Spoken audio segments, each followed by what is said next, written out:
Veşartî bû rûyê te di nav peleyên berfê de.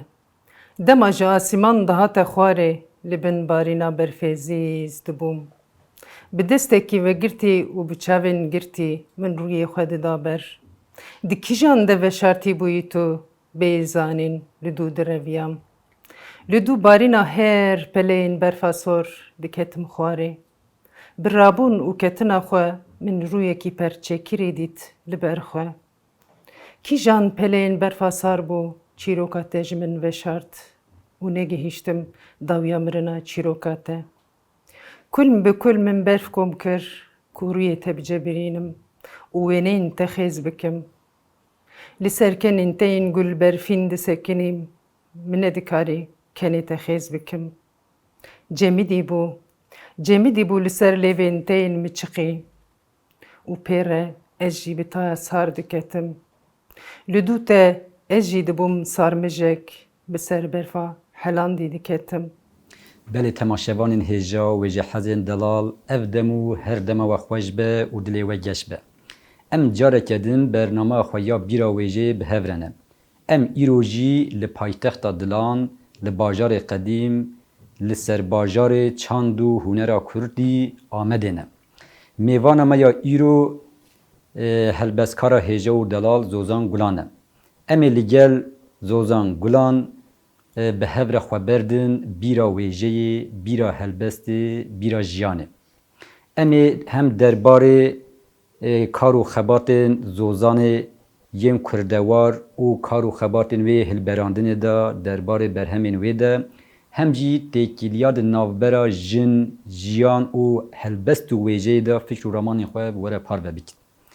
Belê hevala Zozan te gelek bi xêr hatî bernameya me bîra wêjeyê. Her wiha ji ber helbesta te em gelek spas dikin. Dengê te dilê te di nêbe, mala te dilê te ava be. Gelek spas dikim mala we jî ava be xêratina we dikin. Belê bi rastî jî em dizanin Zozan Gulan bi salan e kar û xebatê Kurdî û kurdewariyê dimeşîne. Em ê ji xwe derbarê wê de ramanên te bi temaşevanên xwe re parve bikin. Lê berê wê em dixwazin Zozanê naz bikin. Zozan kî ye? Zozana Kuderê ye. Em bêjin dîsa tiştê ku berê Zozan Gulanê daye xebatên kurdewariyê, dîsa xebatên helbestkariyê çi ne? Yani Zozana deştayî rastî ez hez nakim zêde behsa xwe jî bikim. Yani li gor hin kesên fedekar em hîna nebûne tiştekî em bêjin em behsa xwe bikin. Lê bi kurtasiyê ez karim ê bêjim ya em ji gundekî Xana Axparê Çinarê ez şitayek bûme. Bi Kurdî Xana Axpar tê gotin. Belê Çînara navçeya li ser Amedê. Belê.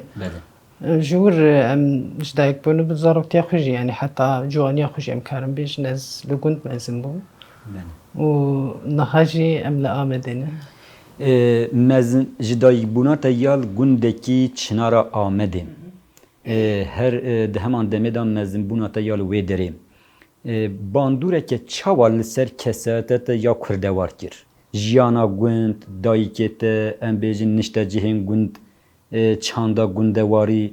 Bandûrek çawa kir ku jiyana gund bi rastî jî yani jiyanekî xwezahiyê tu ne ji kurdewariya xwe kare biqete tu ne mimkin biqete jî yani ji xwe tu pê re dijî. Yani em bêjin jiyana bajar behe çeşitên însan hene di navê de. Tu gerekî daha firê dikare bifikire. Lê jiyana gund bi rastî jî tu di nav xwezayê de mezin dibe, tu di nav çanda xwe de mezin dibe. Tu nikar jê biqetî yani ku tu nexwazî ji xwe tu qet nikar jê biqet.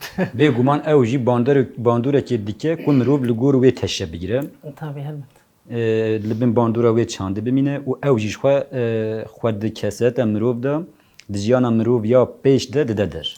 Yani jiyanekî bêtirsê jî bi rastî mesela bêjin jiyana gund bi şev tu nîvê şevê de jî ku tu aciz bibana tu dikarî bû derketa derve bi şola jî biketana ji xwe stran bigota ji xwe re kulan bigota çîrok jevrin bigota ji xwe jiyanekî pir taybet bi rastî yani demek mere aciz bibana yekî bi dengekî ba êdinê dikir hemû gundîl hev Ne wisa, yani tiştên xweş danîn ser zimanê. Şwa stranbêjiya te jî heye, ez bawerim ji zarokatiya te ev bandûrmaye.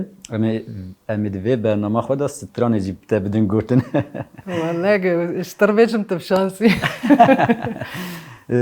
Hevala Zozan, ji bilî jiyana gundewarî, ji bilî bandora dayîka te, bavê te, dapîr û bapîrên te, nişte cihên gund, em bêjin tiştekî din yê ku bandor li ser kar û xebatên te kurdewarî kirî çi ye? Wek mînak bidim, wek em dizanin li Amedê jî têkoşîna azadiya gelê Kurdistanê bandoreke gelek mezin li ser çand û huner û wêjiya Kurdî kiriye ku gelek kes bi saya wê di encama wê de berê xwe bidin wir. Di zarokatiya we de an jî ciwantiya we de têkoşîna azadiya gelê Kurdistanê bandorek çawal te kir ku tu hêzê dertir bi awayekî zanebûntir em bêjin xwe bidî qada ziman û wêjiya Kurdî. Yani birastî jî di zarokiya xwe de mesela ez di nav malbatekî welatparêz yani malbatekî Kurdewar ez hatim dinyayê çavê xwe kir. Yani ji ber wê jî ji xwe nemimkûn me ji Kurdewariya xwe biqetîne. Ew tekoşîna azadiyê jî ji xwe bi zaroktî jî em yani me çawa xwe nas kir, me tekoşîna azadiyê jî nas kir. Yani bi taybetî hezkirin wexta hebe ji warê çand û hunerê jî û ji warê ziman de jî wexta hezkirinekê te hebe jî ji xwe dibî yek perçe yani bûyar. Em bêjin ya ku berê min daviya yani ez karim mesela bûyerên ku şexsî bi yani bi ser min datî ez karim wê bêjim lê niha ez naxwazim wê bêjim rastî yani kesê ku bi yergin xerab û baş û nebaşî nehatine serê ji xwe tune ye. Her yekê ji me pareke xwe jê girtiye. Ji ber wî yani ev ziman bi rastî ez hê zarok bûm yani em li gund jiyan ji ber ku gundekî azadîxwaz bûn süreklî baskiyên dewletê li ser me hebûn yani em hê zarok bûn jî me lêxistinê wan berçavê xwe didîn. Yani demal wan dihatin li gund mesela li gundiyên me gundiya jî dixistin qêrîna wan ya bi Kurdî bi xwe jî zora wan dibir yani çima tu bi Kurdî diqîre yani bi zimanê min biqîre. Ji ber wê yani ev bi rastî jî bandorekî gelek mezin li min kirin yani ez zarok bûm jî ez têbîra min înata min ji wir de dest pê dikir yani dema dihatin wan bi Tirkî bi me xeber didan min bi xwe jî yani bi tevî ku min zanîbû jî bi Tirkî min digot ez Tirkî nizanim yani wan bi Tirkî xeber da min jî bi Kurdî bersiva wan dida. Ya ez dibêjim niha jê divê me çaxê zarok bûm yani çawa em karî bû vê îna têv kiran. Yani hezkirina ziman bi rastî jî tiştekî cudayî lema jî dema tu bi zimanê xwe girêdayî be helbet rojekî wê te li derkî derxîne olê yani. û bi rastî jî derxist holê. Aynen. Yani qêrîna te ya zarokatiyê ew rika te ya kurdewariyê ya ku di zarokatiyê de dest pê kirî paşî rê li ber berhemdariya te vekir. Helbet yani mesela wexta tu dura de fikirî mesela yani hem tê tadeyîl te dike hem jî dibêje bira qîrina te jî bi zimanê bibe yani barê bihêlî bira ez bi zimanê xwe biqîrim yani. Zimanê xwe çima zimanê min qîrîna min çima zora te yani vê zehmetiya ku lêdan li wan dihate kirin ne mesele ne êşa canê wan bû. Mesela ku çima tu bi Kurdî diqîre. Mesela ku çima tu bi Kurdî bersiva min dide. Lê qêrîna em dibînin qêrîna te li zora zordestiya em bêjin serdestiya wan bir û di encamê de wekî qêrîna dilê xwe, qêrîna hişê xwe, qêrîna giyana xwe heta niha du berhem hilberandine. Em dikarin ji van re bêjin qêrîna dilê zozan gulana çiyayî. Em dikarin behsa wan pirtûkan jî bikin. Bawerim ya yekemîn ajero ye. Ajero di encama kîjan hestan da pêk hatiye wisa bi kurtasî qala çi dike ajeroya kê ye ya çi ye? Yani mijar bi rastî bi berfirehiyê piranê ez li ser jinê dinivîsînim.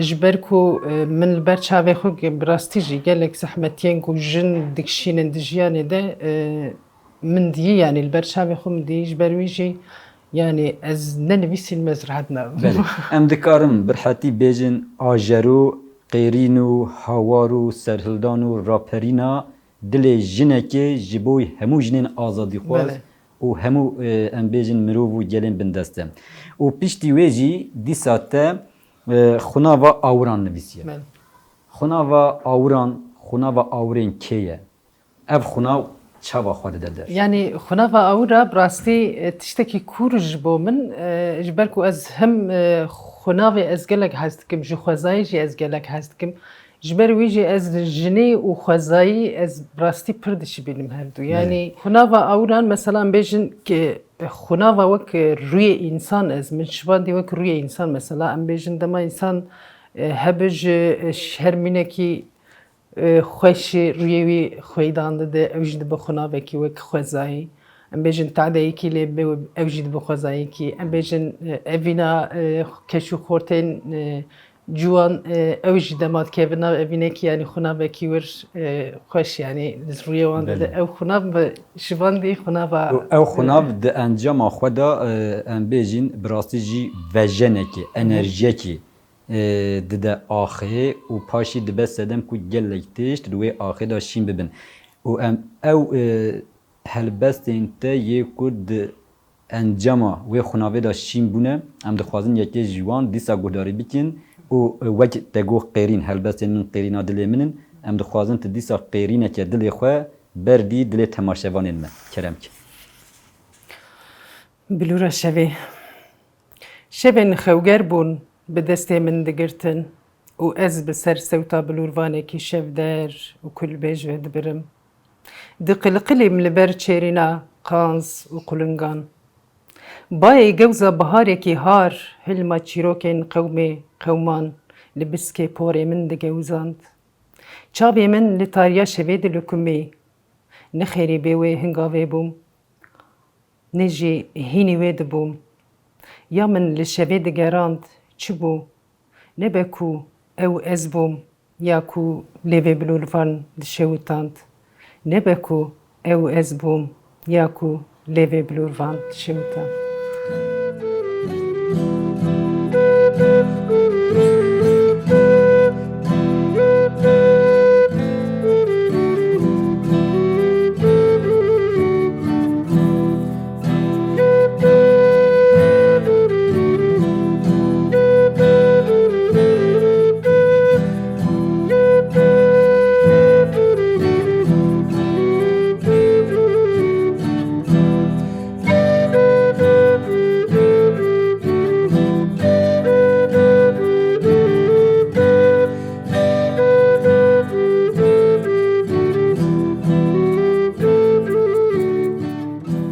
بله تماشاوانین هجا و جهازین دلال وک مبرجی گرتبو امید وی بش خدا لگل زوزان گلان تکیلیاد نوبرا ویجه جن هلبس جیان آزادی و تکوشینی دا وره پارو بکن حوالا زوزان بله دما ویجه تی گرتن دست پیکیجی جن تی بیرا مروف چی ما گلو؟ Yani penasa veje brasti evji ve kelbeste yani herkes li gora xud kar penasa evi bike le bejin tenel ser a Kürt veje Kürdiye ne bejin bu gişti bejin yani tedi gotunek hebu du gotun çek u penus heman göreviydi bu yani jibo min brastici de gridای وی شخصی که تو وی وجه خوب شایی بکار بینی و که ام بیشن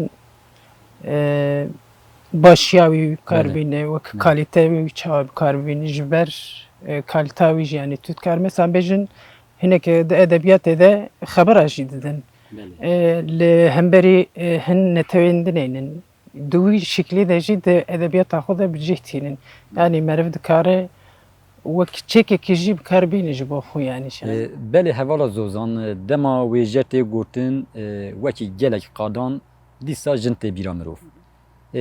اوج تایبت مندین جنه باورم ام بیزن چافکانی خود گیره. سدما ویجی هنک اوه.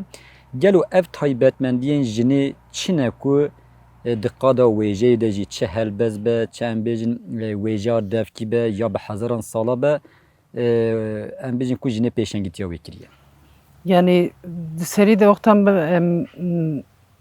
dagerin diroka Kürdi mesela Beli. de kada edebiyatı de jine brastici kedeki behempa kiriye mesela bir denge xo em bejin adevki بله destpekiriye jwe yani bir strane xo bir denge xo deng bejiye xo mesela em bejin naha strane ki te gotini de bir deve mere ki te gotini le damatil hebokin ve strane nar til gotini ve strane nar دوردت فرق که یعنی او سرپیهاتی به او دستان به او چی به جده و جنه کی هاتی گوتنه مثلا تدورد فرق که یعنی هر چخواست استنگل سر ادبیاتا جنه هبل سر هست جنه هبل سر جنه بخو هبه خویا دکی دوی دراد ادبیات وی د خویا دکی یعنی کو بده و جنه کی هاتی گوتنه و کم بیجن زمارتا هاتون گوتنه بره ده yani jine brasti we deme de ji em bejin deme bere de strangotun ji bile jwar gunev bu qadaxa bu yani nikari bu binde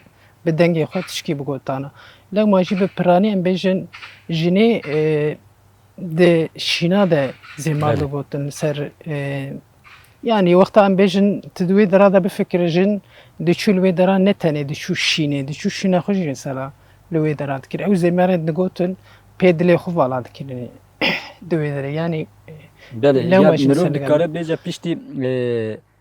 پیشتی دستلاتداریا میرانه سردستیا میرانه یا کو خو ام بیجن با آوای کی پرگالی ساسکری براستی جن تبی کو لبن اوقاس ایریشان پکورتیان زختان دجی جیایه دی ساجی بریا سترانام بریا دنگبیجی بریا چیروک و چیروانو کان yani gelek miravan riya helbesen xwe aniya ziman. Xwe pêşawê çavkaniya wê jê dîsa jin e. Niha dema em li dapîrên Kurda yê berê nihêrin. Yani jinên Kurda yên berê di mêzedekî her axaftinekê we da wê jî heye. Wekî helbezkarek de axivin. Em bêjin wekî zanyaran da axivin. Yani sedema vê yekê çi ye? Yani hem zimanê Kurdî hem têkîla wê bi ruhê jinê ra, bi jiyana jinê ra, taybetmendiyên jinê ra çi ne geliyor? Yani jin brastî her çiqas mesela tadeyê hatî kirin jî jin bi jiyanê re gelek li hev hatî yani gelek jiyanê hest ki mesela em bêjin hestekî wî tenik heye lema jî bi rehetî dikarî têkev nav helbestê jî em bêjin tu çiqas tadeyê li jinekê bike dema tu gotinekî xweş ji wê jinê re dike jin wek gulekî vedbû yani ji ber wê jî hestê jinê û helbestê bi rastî jî gelek dişibin hev.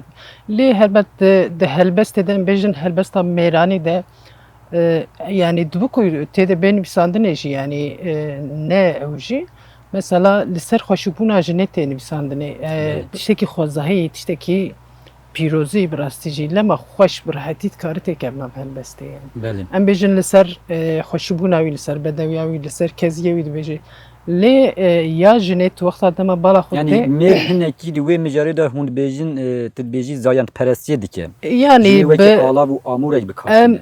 Em bijarê bi rastî jî em gelek carî nîqaşê dikin yani ji mir hinkî wisa tê bi rastî jî hinkî wisa tê yani tu li ser bedena jinekî helbestekî dinivîsîne tu nikarî bi helbest van bi wê bedewiya jinê bi wê ewa jinê bi wê xwezaya jinê yani ji xwe jin ew tiştî li ber çavê tê yani tu dibînî yani yani dema tu aha jinê jî dinere jin bi rastî jî hem di navqada jiyanê de hem navqada edebiyatê de hem jî navqada helbestê de tüm dahîm lê lêgerînekî azad digere yani azadiya xwe jî digere her wiha zaten azadiya jinê jî me girêdayî azadiya civakê ev kirî. Yani em çawa dibêjin Rêzar Abdullah Öcalan dibêje heta jin azad nebe civak jî azad nabe. Bi rastî jî Wê demem dikarin wiha jî bêjin. Heta wêjeyeke bi destê jinê neyê hûnandin wêjeyeke rastseqîniye ya heqîqetê jî mirov nikare pey bîne. Em dikarin hek wê şîrove bikin. Nemkune yani mamosa ez veya bêjim mesela di pirtûka xwe ya yekemîn de gelek mesela hevalê ku tem derbasî dema derketin bernamê helbesta min a yekemîn jî min dipirsîn. helbesta te kemîn kîja bû te Belê. çawî dest pê kirê yani ez vê gotina xwe tim dibêjim ez dibêjim helbesta xwe ne yekemîn min da qurtan min xwarê yani dema ez wisa dibêjim yani bi rastî jî dema mere kur bifikirî yani çawa te xwar ku te çû ji bo çi te xwar yani jin di hestê xwe de jî ne azad e ez bawerim jin di hestê xwe de jî di nav civaka xwe de jî wexta azad bi di eqeda edebiyatê de xwe ji berê de şoreşekî mezin çê kar çêkiye. Bêguman sedema vê jî dîsa hişmendiya mêrê serdest e.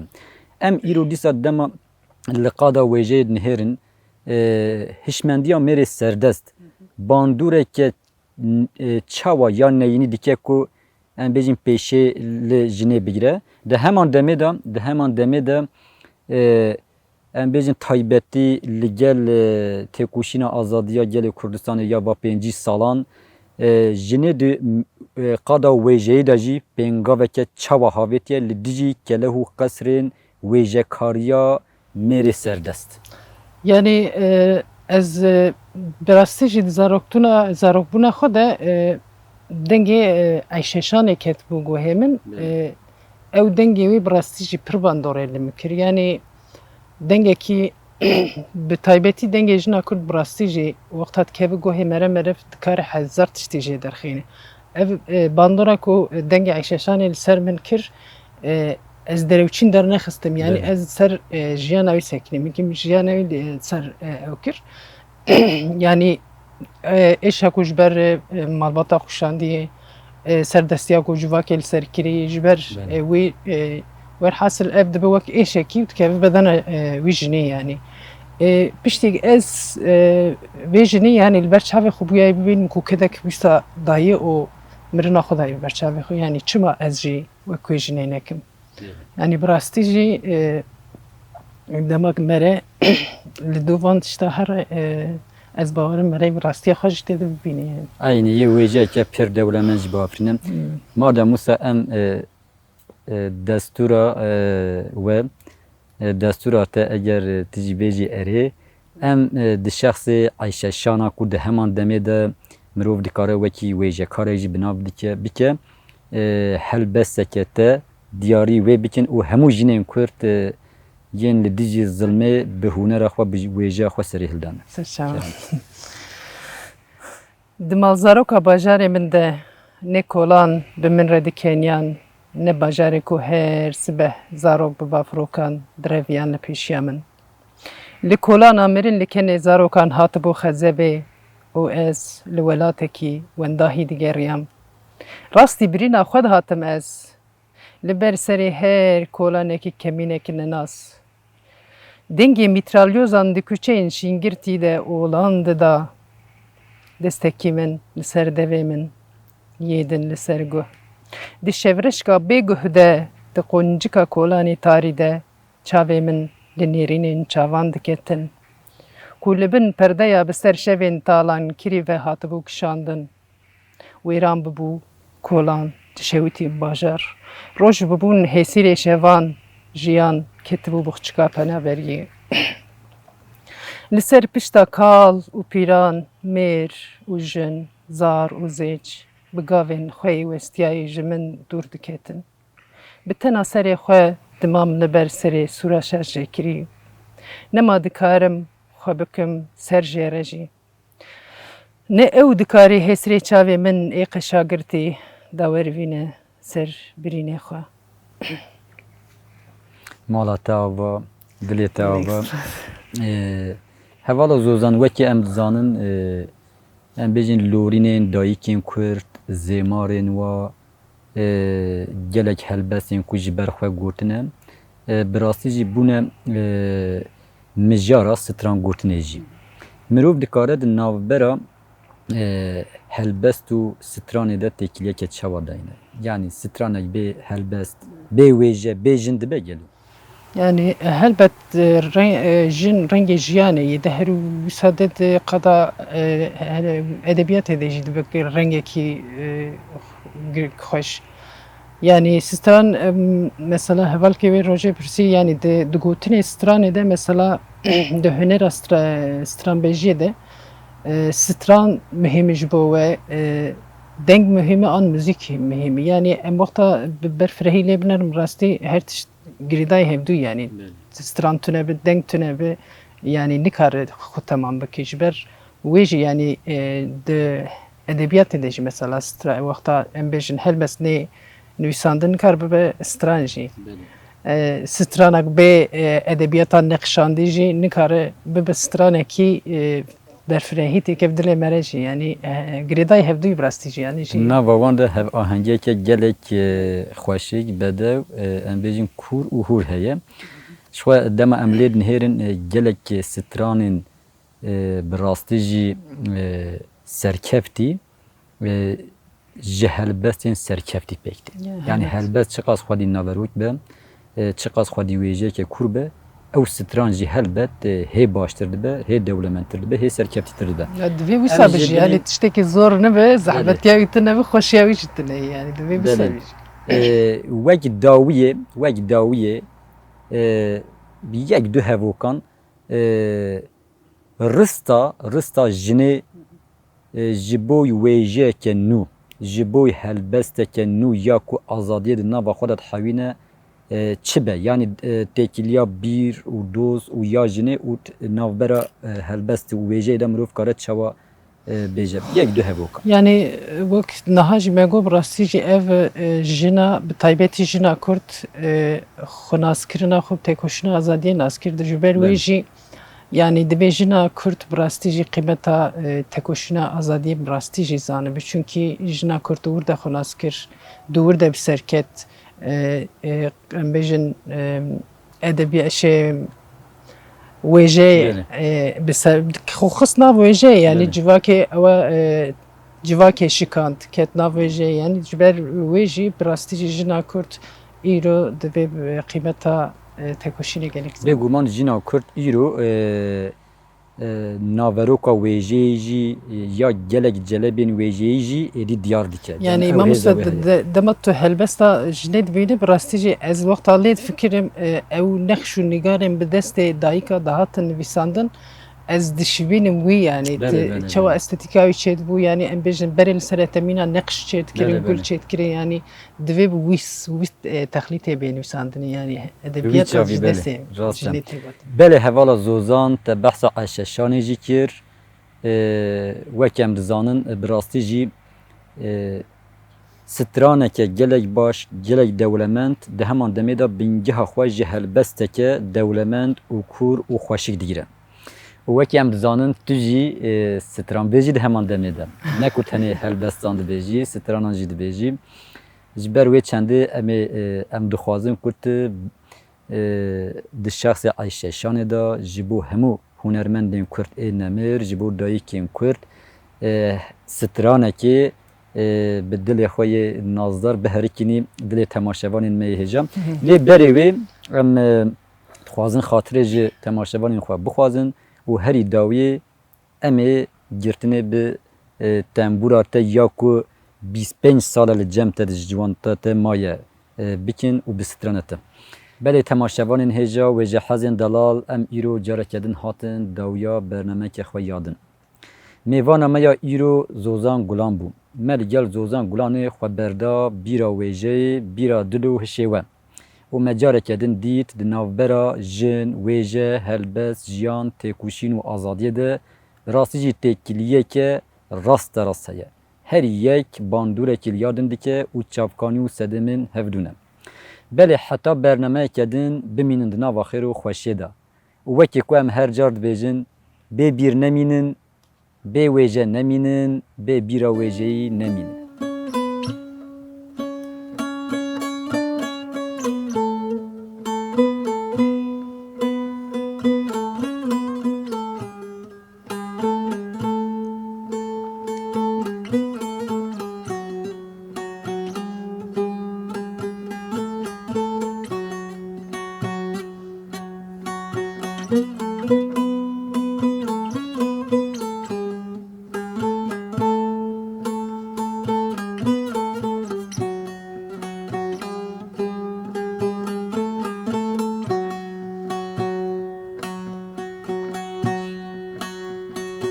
Çavimin derekate دامان تو هات نمیریدید نه تو هات نمیریدید جهان نمیریدید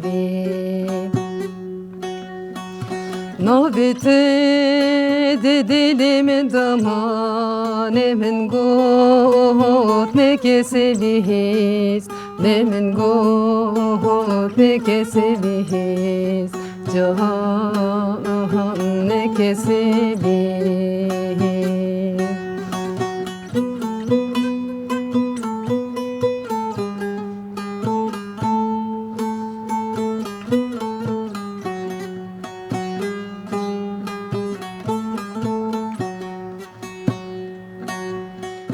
چاک دیوار تنگو سارولات بدوریم دفدانه بدوریم دفدانه جهان دفدانه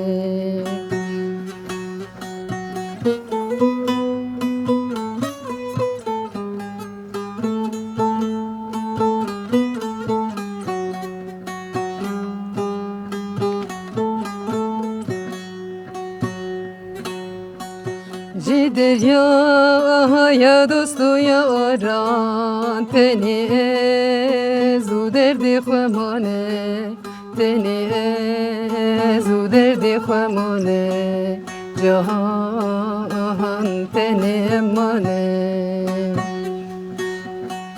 جی دریا دوست و یاران تنی زو درد خمانه تنی زو درد خمانه جهان تنی مانه